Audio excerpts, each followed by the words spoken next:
Hello, my name is Robert Kopacki, and I am a three-time near-death experience survivor. My first near-death experience happened when I was in my mid-20s, mid to late 20s, and that was in the mid-80s. I was living in Los Angeles, and I was an illustrator and an art director. And I was driving home on an unfamiliar road at dusk one evening, and I had an equipment failure that led to me glancing off of a parked car, and I ended up in a single car accident driving into a light pole, like a telephone pole, probably about 35 or 40 miles an hour, something like that. I broke out the windshield with my head. Even though I had a harness on, I broke out the windshield with my head, and I bent the steering wheel with my face. That's what happened to it, wondering. And the very next instant, I found myself at the top of the telephone pole. And I was looking down, it was dusk. The light on top of the telephone pole was starting to go on. And I remember as soon as it started to snap on, there was a little bug, like a moth or something, that started to kind of fly around it. And underneath me, there was this car kind of caved in, the front end caved in, and the hood popped open, and steam coming out of it, and fluid running onto the ground and stuff. And then I noticed that there was an arm hanging out the window. And about that time, from where I was, I could look over hedges into this neighborhood I'd never been in, kind of a suburban neighborhood. I could look over hedges into people's backyards and the like. And I started to see lights snap on and people coming out of their back doors and stuff, coming out onto the street because of the sound of the accident. And I realized at that moment that I was looking at myself, and that it was my car, and that there was my arm. And people started to come out, and I heard somebody say, "Call for an ambulance." But I was perfectly fine at the time. In fact, kind of better than fine. I had an experience that I had in all three of the near-death experiences where all the sort of constraints were off. I felt completely free. And mentally as well, I felt like my mind was part of a greater mind. So I just felt kind of wrapped in love and warm and at ease and comfortable. I was concerned because I was trying to communicate with the people on the ground that were taking care of the accident, but nobody could hear me. And at the same time, I had the distinct, definite sense of another presence with me, that there was somebody up and to my left. They were sort of prompting me. I didn't turn around and shake their hand or meet them or something. In fact, I didn't have hands. I don't remember having a body. I remember seeing, but I was witnessing my body below being taken out of the car and put into an ambulance. And I continued to try to contact people down below, but I couldn't. And then this entity behind me started shepherded me off, told me that it was time to leave. And I had no problem at all with releasing. I was totally agreeable. Like I said, I didn't have the same sort of serial cascading thoughts and sort of engagement in life with things being overly important or necessary. I was very liberated. I felt very free and very comfortable. And so off I went. And as I recall it, I was kind of flying through clouds, the warm gray kind of clouds. And I don't remember exactly how we arrived, but we ended up in a very sort of bucolic place, kind of a pastoral place, like a park, just nature, you know. It seemed like there was a place, almost like a cafe, like an outdoor cafe, almost like a table or something, although I don't remember the physicality of it to that degree. I had the sense that there were other entities within this sort of pastoral area that was park-like, trees and meadows and the like. And this entity, I presume it was this same entity, was with me, and we engaged in this conversation, the details of which I don't really remember distinctly, but I do remember that it was important, that it was all about important stuff. This went on for some length of time, and again, time was pretty immediate. I had no sense of a clock ticking at all. My memory is not so solid that I could tell you that this was a person that I was talking to, or that we talked about this or that. But it turns out as the clock went, about 20 hours later, I regained consciousness in a hospital. and my head was all bandaged up. And that was my first near-death experience. But the thing that I took away from that, I call it the gift of perspective, of spiritual perspective, is this understanding that we are these disembodiable energy beings that are simply attached to this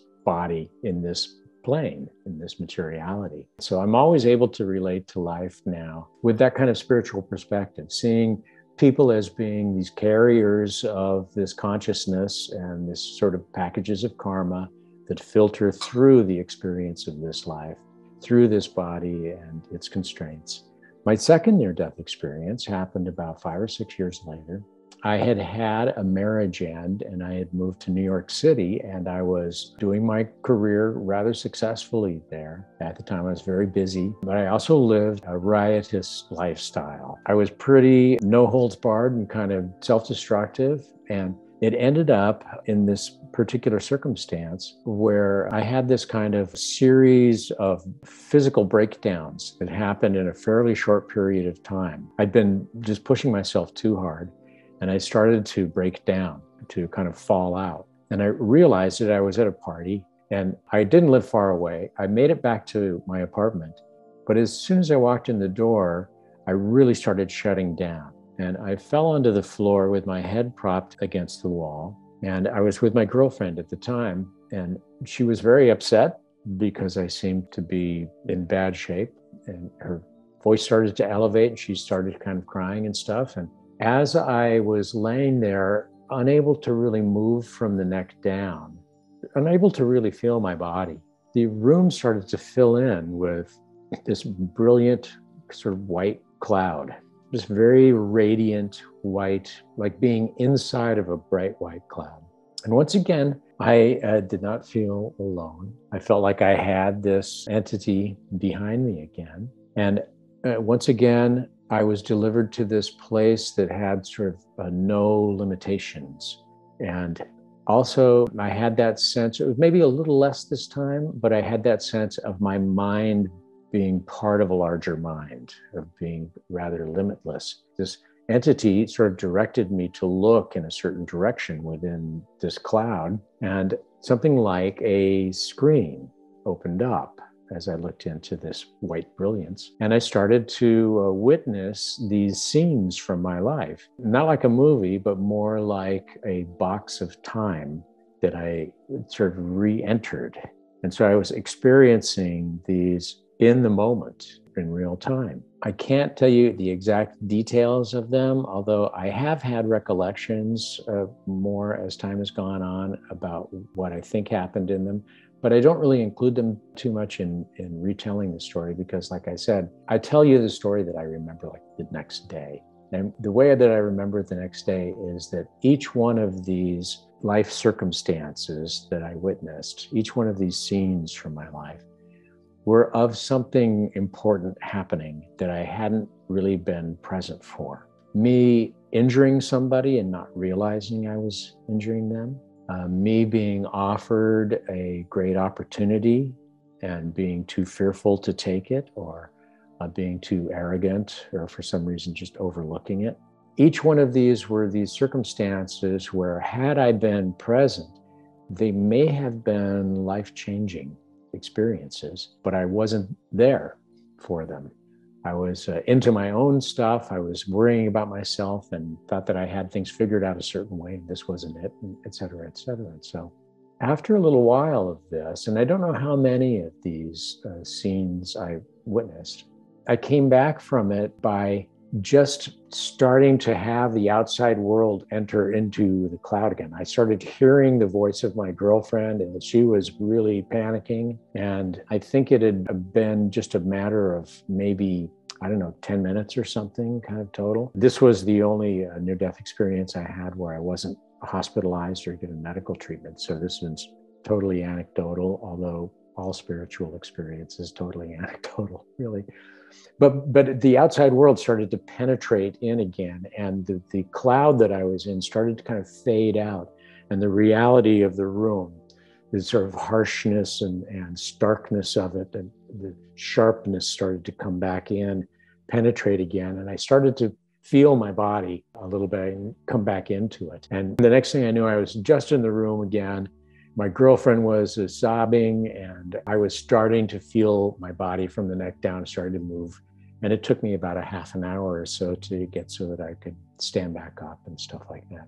And that was my second near-death experience. And that one, in retrospect, and after years of meditation, really these stories all came back to me after I suppressed them, rather. I realized that this was the gift, gave me the gift of presence, this realization that everything we do is right now, that right now is the time that all of life happens, that it's in this moment we have the opportunity to create our karma, so to speak, or to address our karma, to make up for the things we've done, to create our path forward, to condition aspects of our life so that we end up going in a certain, like cultivating character, for example, something I hadn't considered before all of this came to me.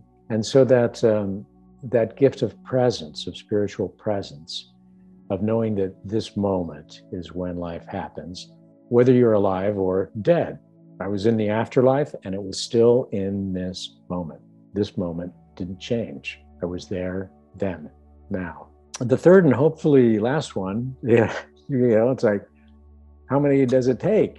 Because neither of those two really changed my life. I went back to the life I had been living, more or less, with not a lot of changes. I mean, I dialed it back after my second near-death experience, but nonetheless, I lived a world of material concerns and expectations and fears and resentments and judgments and comparisons and all of that kind of stuff.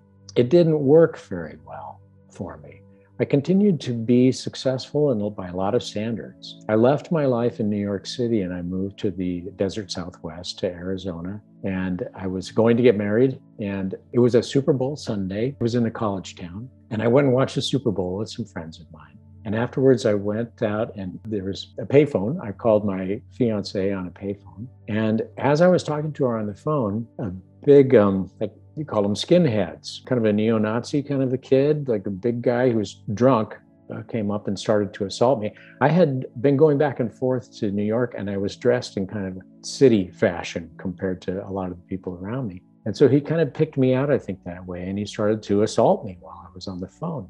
And he reached in and hung up the phone on me, the payphone on me, while I was talking to my fiance. And so I hung up the phone and I calmed him down. I kind of talked him down and eased him away, and he seemed to go away. And I called my fiance back, and he came back. He was much more aggressive, and he was really assaulting me. And having had some of the martial arts training that I had as a childhood, I made a terrible mistake that I will never do again. I planted my back foot, and when he pushed me, I punched him right on the chin. I knocked him out. He fell backwards. And there were people around, and they applauded, actually, because they had witnessed this whole thing. And so I guess they thought it was great.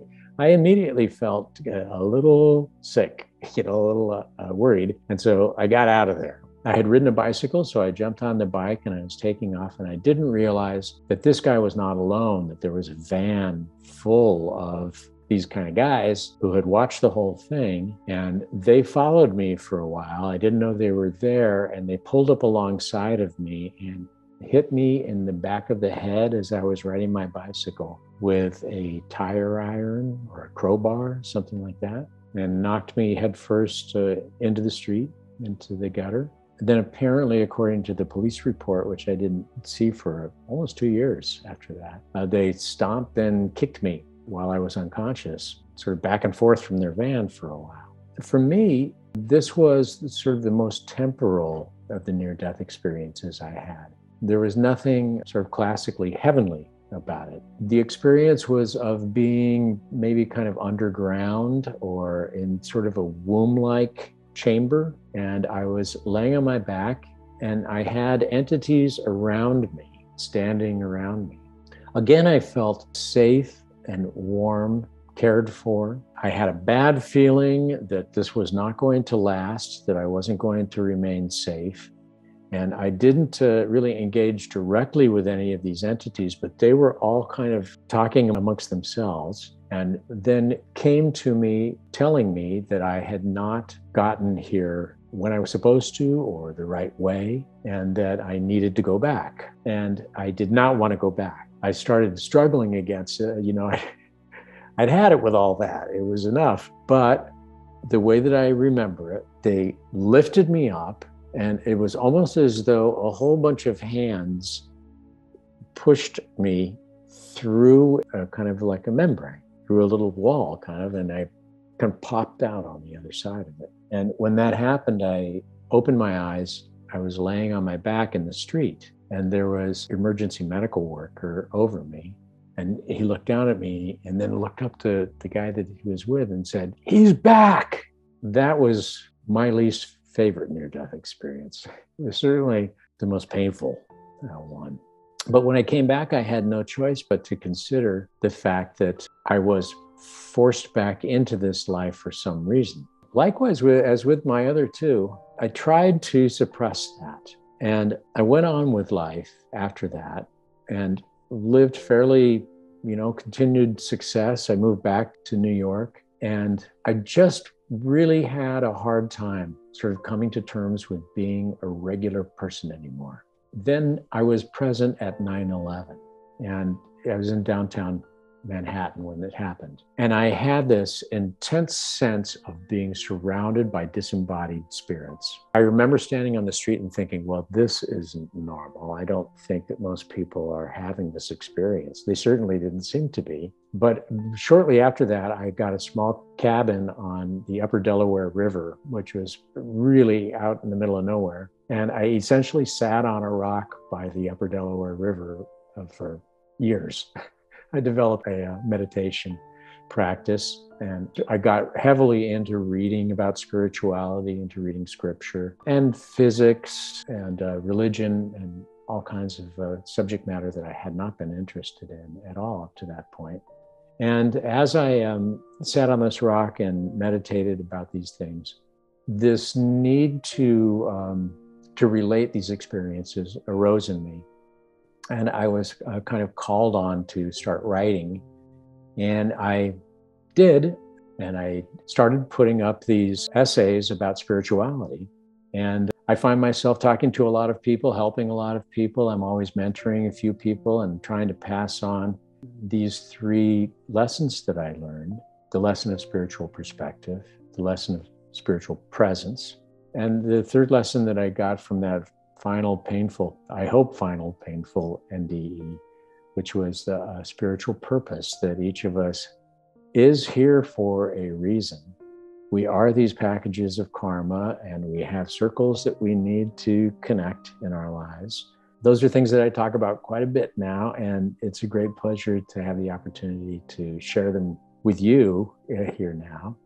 And if there's a takeaway, it is to remove the obstacles to love in your life, because love is a field of being that we are all part of, that there is a divine consciousness that we are all expressions of, and that all of this is an expression of, that if you focus on the idea that you're a spirit having a physical existence, you can have that kind of spiritual perspective.